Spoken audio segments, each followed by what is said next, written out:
begin with prayers.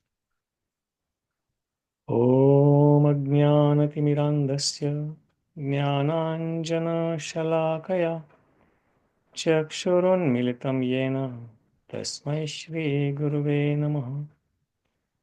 Namo Vishnupadaya Krishna Presthaya Bhutale Srimate Bhakti Vedanta Swami Niti Namine Namaste Saraswate Deve Gauravani Pracharine निर्विशेष शून्यवादी पाश्चात्य देशतारिणे वाञ्छाकल्पतरुभ्यश्च कृपा सिन्धुभ्य एव च पतितानां पावनेभ्यो वैष्णवेभ्यो नमो नमः। जय श्री कृष्ण चैतन्य प्रभु नित्यानंद श्री अद्वैत गदाधर श्रीवासादि गौर भक्तवृंद। हरे कृष्णा कृष्ण कृष्ण हरे हरे हरे राम राम राम हरे हरे। मूकं करोति वाचालं पंगुं लंघयते गिरिं यत्कृपातमहं वन्दे श्रीगुरुं दीनतारिणं परमानन्दं माधवम्। हरे Krishna dear devotees. So let me share my screen from Brahma Samhita. And right.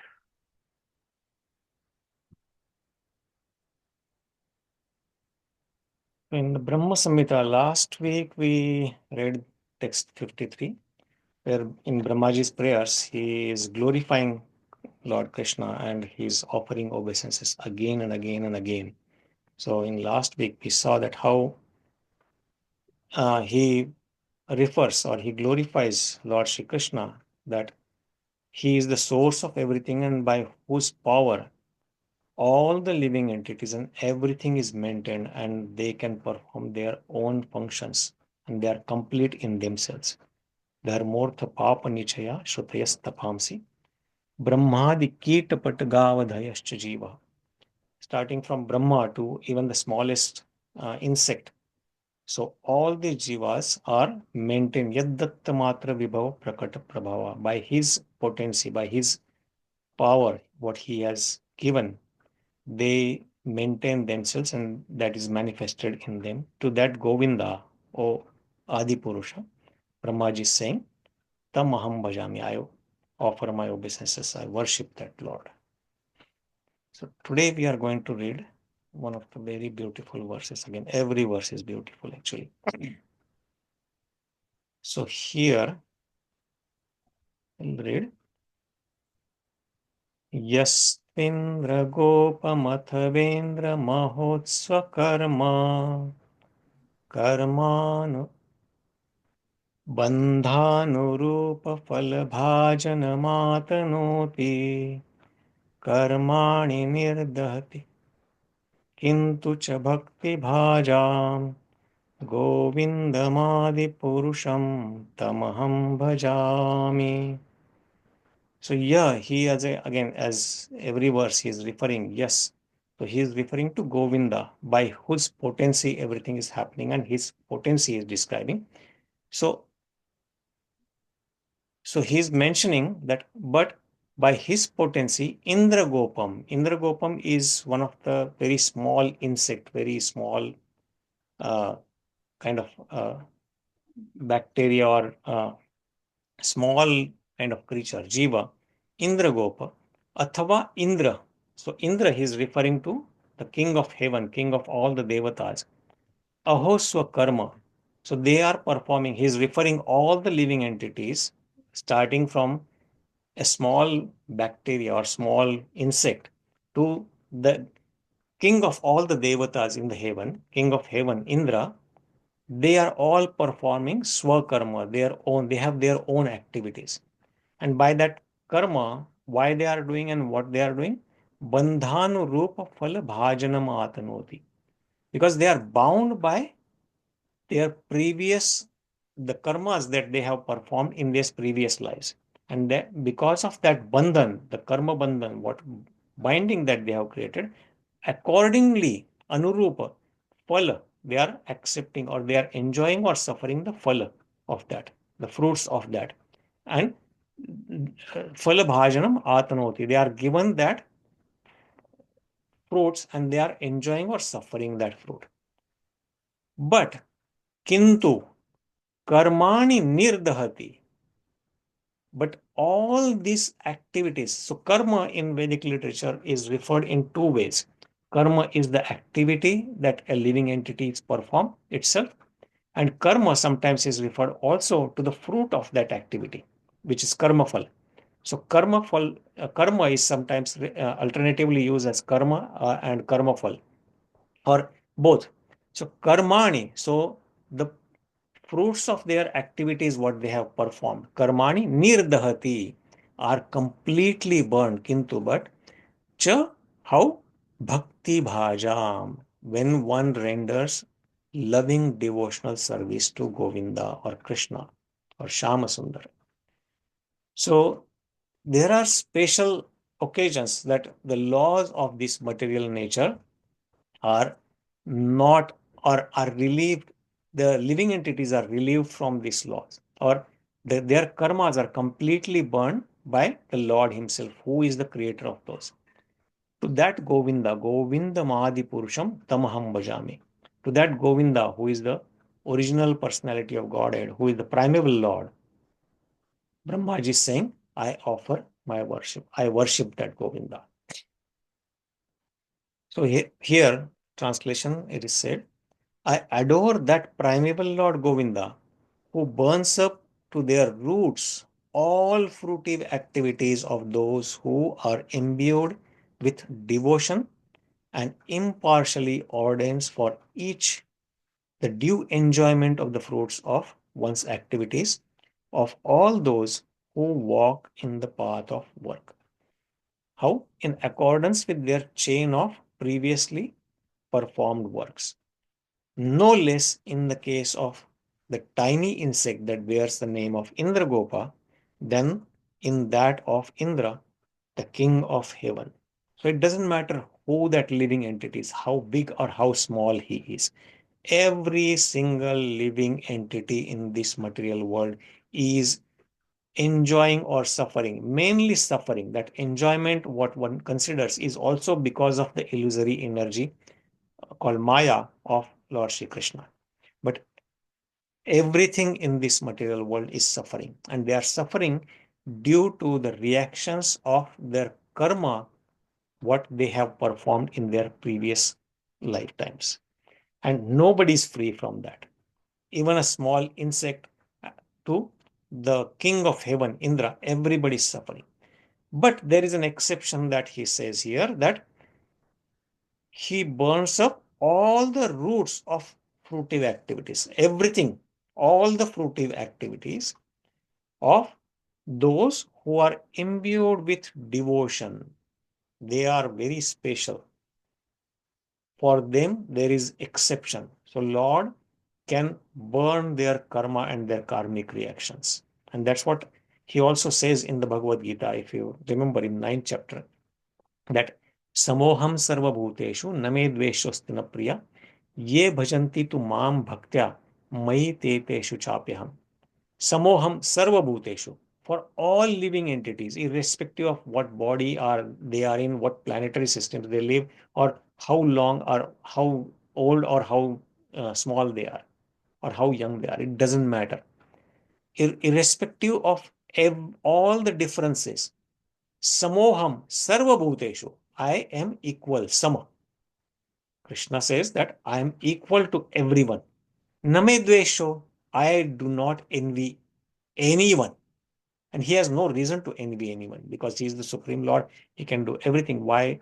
There is no reason for him to be envious of anyone. Name dveshosti, na priyaha.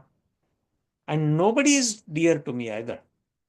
Or rather, everybody is equally dear to me.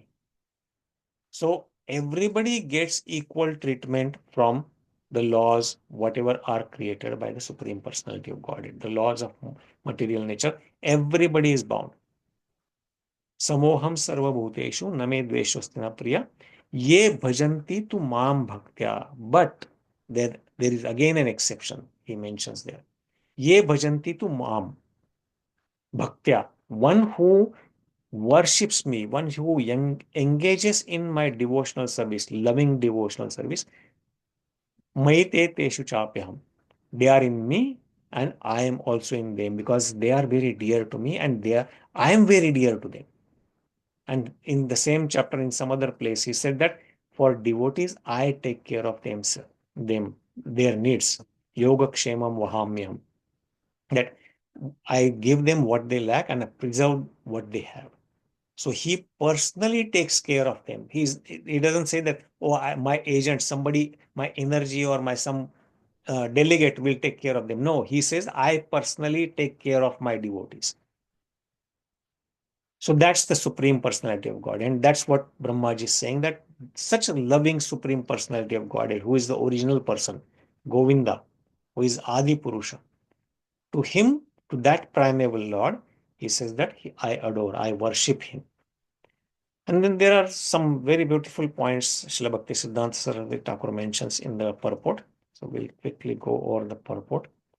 So God impartially induces the fallen souls to act in the way that is consequent to the deeds of their previous birth and to enjoy the fruition of their labors. So God induces impartially without any discrimination. He induces all the living entities according to their karma to work. He gives them certain type of body, certain birth in a certain type of place, certain planetary system, and they have to perform their work according to the nature that they have acquired. So they get certain type of body. They are controlled by, dominated by certain type of nature, modes of material nature, and accordingly they have their own what we call as swa-dharma, and that's what he says in the beginning. Indragopam athava Indra aho sva-karma. They are doing according to their swa-dharma, they are doing their swa-karma. They have to perform their own activities because as long as they have this material body, they have to perform or engage in some or other kind of material activities, irrespective of what status they are. Because even in the Bhagavad Gita, 3rd chapter, Krishna says that without performing any work, one cannot even maintain their body. So one is forced to work in this material world in some or the other way. And then he says that how that work can be performed in yajñārthe karmano anyatra lokoyam karma bandhane. That work has to be performed for yajna and yajna by Vishnu. So for the satisfaction of Vishnu. But he gives an exception here in the purport. Out of his great mercy to his devotees, he purges out by the fire of ordeal the roots of all karma, that is, nations and evil desires. And last week also we read about what is the root of all the sinful karma, sinful activities. Ignorance is the root. Ignorance is the cause of all the sinful activities that a living entity can perform. Because of ignorance, because he doesn't know his real identity and his relationship with the Supreme Personality of Godhead, and that he is eternal, not temporary in this material world. This body he has gotten in the material world is temporary. Because he is ignorant of all these, he engages in sinful activities. And the other reason is the desires to enjoy, the evil desires. So those are the root causes of any karma that we perform in this material world. And because of doing those karma, we get entangled more and more and more in these cycles of birth and death in the material creation. The more and more we try to enjoy, the more karma we perform, the more bondage we create and then get stuck into this material cycle of birth and death. But for the devotee of the Lord, he says that he burns up all his karma. whatever he has performed, and he frees him.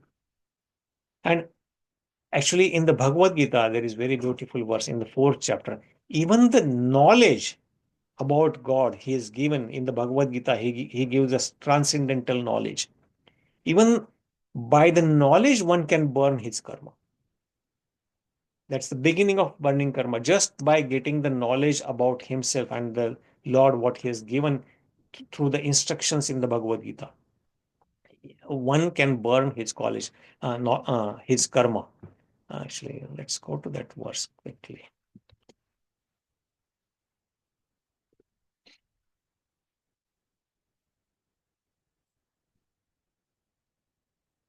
Where he says that यथैधांसि समिद्धोऽग्निर् भस्मसात् कुरुते अर्जुन ज्ञानाग्नि दग्ध सर्व कर्माणि भस्मसात् कुरुते तथा. Just like yatha edhamsi samiddha agni, just like a blazing fire turns firewood to ashes. When you put wood in a fire, that wood is burned by the fire into ashes. It finishes the wood.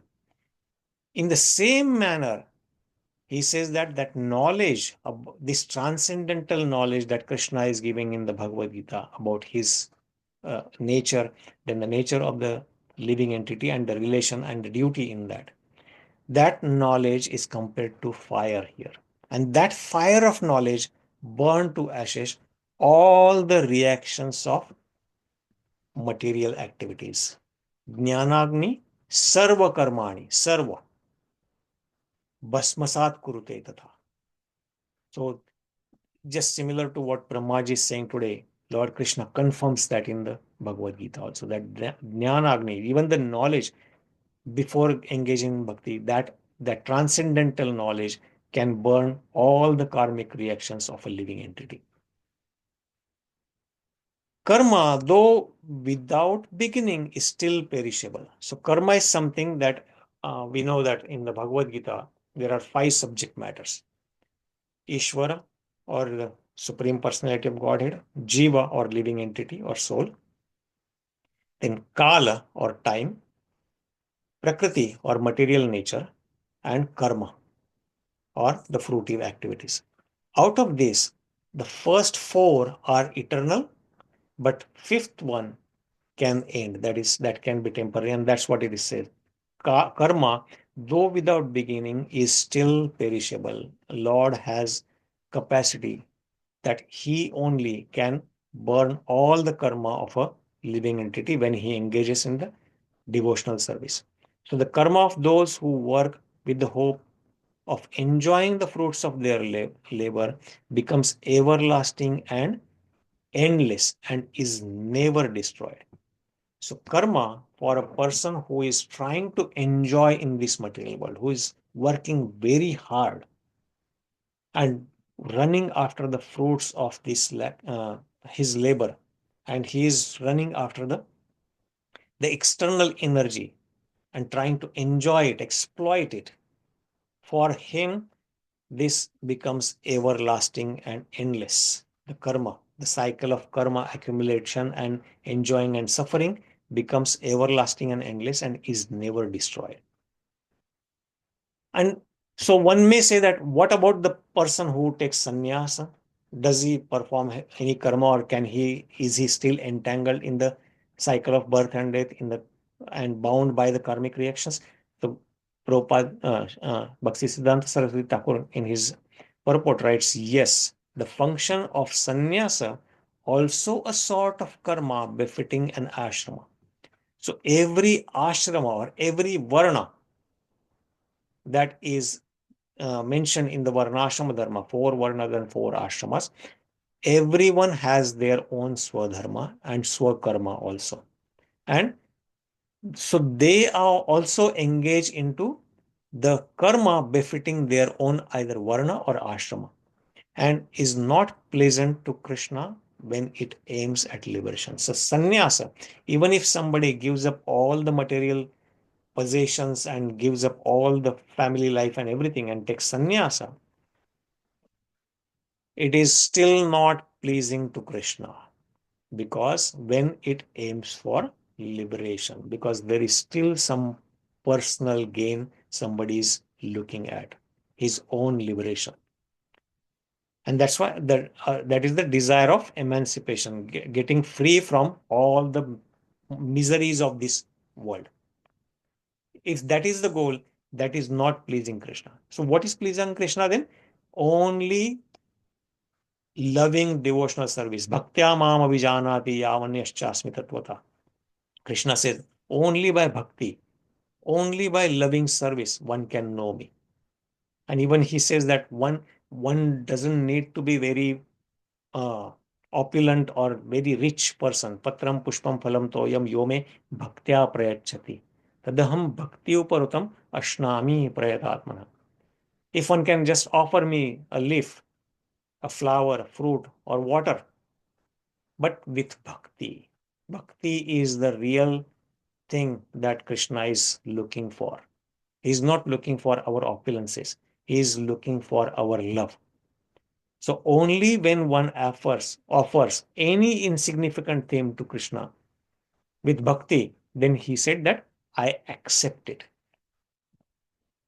But for sannyasi here, because they are also looking for liberation, they are not, that their work or their dharma or their work they are performing in their ashrama, sannyas ashrama, is also not pleasing to Krishna. So they also receive the reactions of their karma, the fruition of their karma. Even if be disinterested, their karma end in atma mamata, that is self-pleasure. So they are always in the mode of satoguna, mode of goodness.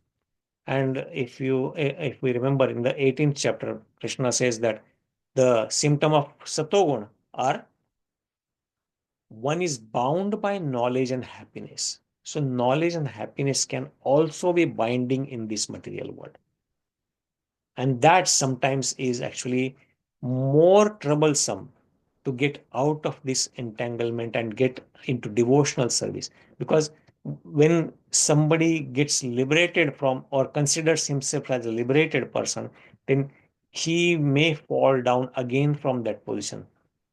And then again, because there is no service, there is no love for Krishna's lotus feet, there is no service attitude for Krishna. And then to get that happiness, and that's why the happiness, the transcendental happiness is missing, the bliss part is missing. And for to get that bliss, then they again fall down to this material world, and then they will engage in some kind of humanitarian activities to see if they can get that bliss. But unless until they engage in the service at the lotus feet of Krishna, they will always be there is always a chance of falling down in this material world. But those who are pure devotees always serve Krishna by gratifying his senses, by gratifying Krishna's senses, forsaking all attempts of karma and jnana, and being free from all desires save that of serving Krishna. There are two very beautiful definitions of bhakti and Shuddha Bhakti or pure Bhakti that we read from Srila Rupa Goswami in his Bhakti Rasamrita Sindhu. He quotes one of the Narada Pancharatrika verse, which is the definition of Bhakti. Rishikena Rishikesha Sevanam Bhakti Ruchyate Sarvopadi Vinirmuktam Tat Paratvena Nirmalam Rishikena. Rishika means senses, and that's what he is giving here. That he engaged all his efforts are for gratifying his senses, Krishna's senses. So Rishika, he uses all his senses for what? Rishikena Sevanam. Rishikena Rishikesha Sevanam. So performing seva of the Rishikesha, who is Rishika Isha, who is the controller of the senses. So to satisfy his senses, one engages his own senses. That is what bhakti is.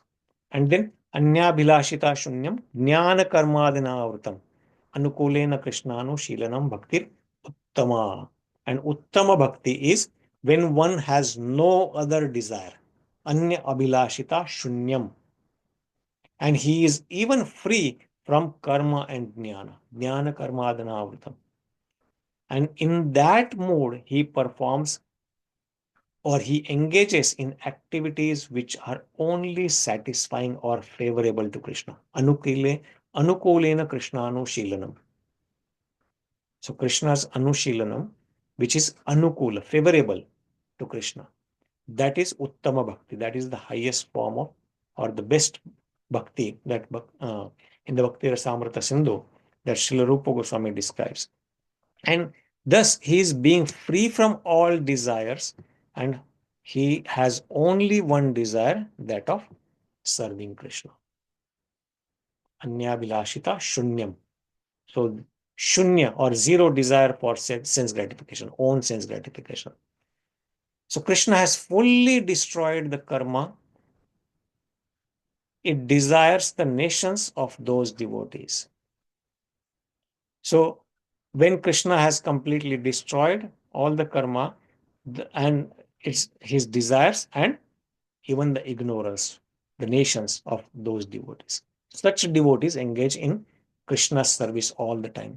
It is a great wonder that Krishna, being impartial, is fully partial to his devotees. That is the trick. So one who creates laws also creates exceptions. So Krishna, who is the lawmaker, who is the supreme lawmaker, and under whose laws every living entity, including all the devatas, are working and following his regulations. But he is the one who can excuse somebody who is engaged in his devotional service. So Krishna is impartial to everyone, but he is fully partial to his devotees. For them, he breaks all the rules and regulations, all the laws. Just like the best example that came to my mind right now is when Prahlad Maharaj said that in this, my Lord is also in this pillar, when he told his father, Hiranyakashipu. So to prove his devotee's word, Lord Nrsimhadev appeared from that pillar. And Lord Nrsimhadev, which is not a creature of, he appeared in the form that is not created by any, that does not fit any form in the 8.4 million species of life. Completely different form. So that is an exception. So he's partial to his devotees. So just devotees, there is one very beautiful question that Parikshit Maharaj asks in the beginning of sixth canto actually. So when Parikshit Maharaj asks that how can one get free from all his karmic reactions, and that's what here it says, because Krishna says, without getting free from all the sinful reactions, a person cannot engage in my devotional service.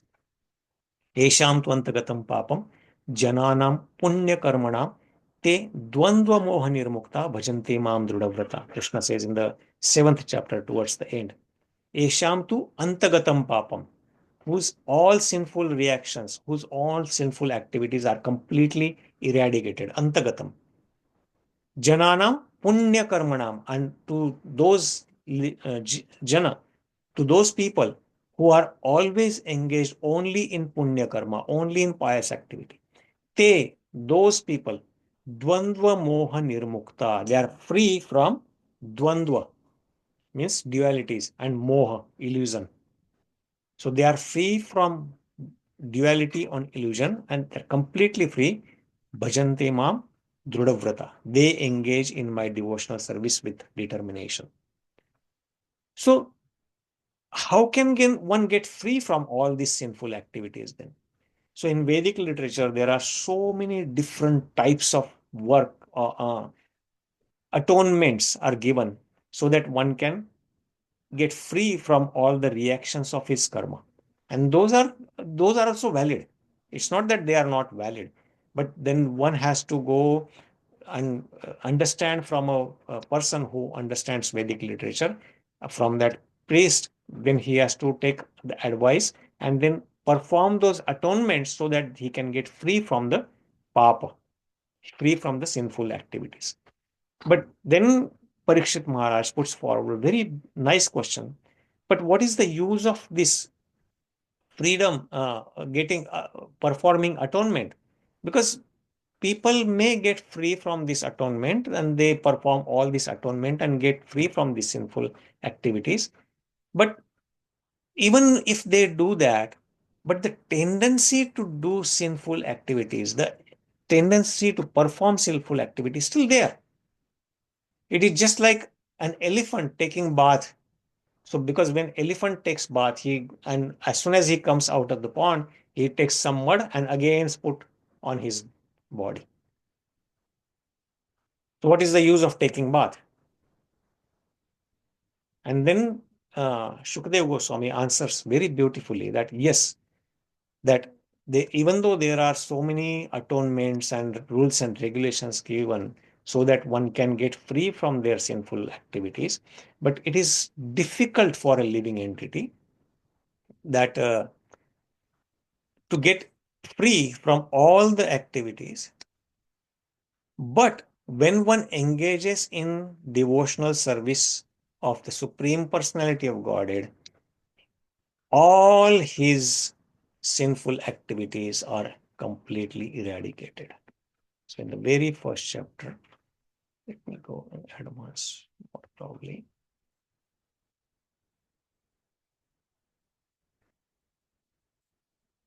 10th verse, he asks this question that Kvachin nivartate abhadrat, kvachit charati tatpuna, prayashchita partha, manne kunjara shauchavat. Kunjara means elephant. So Kvachin, sometimes he gets free from abhadra. Abhadra means the sinful activities. But sometimes he again engages in the same sinful activities because the tendency is still there. And that's why what he thinks as prayashchitta means atonement, the prayashchitta mathopartha, the path of atonement, he thinks manne kunjara shauchavat. It is like elephant taking bath. What is the use of? It's like the bathing of an elephant. So sometimes one who is very alert, even though somebody is very alert and they don't want to commit any sinful activities and act as a victimized by sinful life again, and I therefore consider this process of repeated sinning and atoning to be useless, because they engage sometimes in atonement and then again engage in the same sinful activities because Maya is very strong. So he says that it is like the bathing of an elephant. For an elephant cleanses itself by taking full bath, but then throws dust over his head and body as soon as he returns to the land.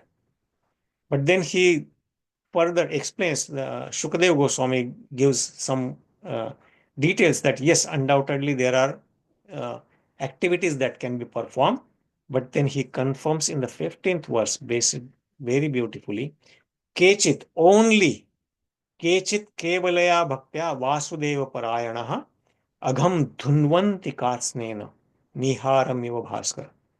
Only kevala, what? Bhaktya, only by bhakti, determined, unalloyed devotional service to Vasudeva Parayana. Agham means all sinful activities, dhunvanti are completely cleansed. Karsnena, completely cleansed. How? Niharam iva bhaskar. Nihara means fog. So just like, and Bhaskara is sun. So just like with sunrise, all the fog is completely cleared. In the same manner, when one becomes staunch devotee, engages in unalloyed devotional service of Vasudeva, then all his sinful activities are completely eradicated. Only a rare person who has adopted complete unalloyed devotional service to Krishna can uproot the weeds of sinful actions with no possibility that they will revive. He can do this simply by discharging devotional service, just as the sun can immediately dissipate the fog by its rays. So in the same manner, what Brahmaji, when he is offering prayers, he is saying, karmāṇi nirdahati kintu bhakti-bhājāṁ. Even though from the smallest insect to Indra, all the living entities are suffering or enjoying the reactions of their karma, but those karma can be burned completely by bhakti of Vasudeva or Govinda. And to that Govinda, Brahmaji is saying, I offer my worship, I offer my respectful obeisances. So I will stop there. Sorry for taking a little bit too long, but thank you very much. We can take some reflections. Hare Krishna.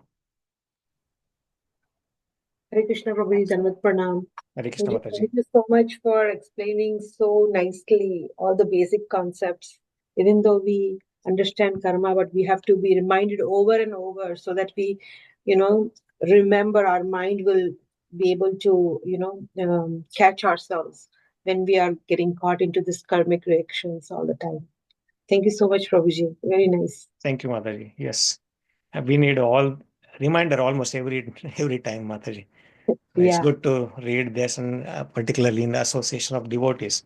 It's always good to remind us ourselves. Thank you, Mataji. Yes. Thank you so much, Prabhuji. Thank you, Mataji. Hare Krishna. So, any other reflections or? So, thank you very much, dear devotees. Thank you, Alka Mataji. Thank you, Mira Mataji. Thank you, Sudevi Sikhi Mataji. Thank you, Prabhuji. Hare Krishna. Nice class, Prabhuji. Thank you, Prabhuji. Hare Krishna. Hare Krishna. So, we'll stop here.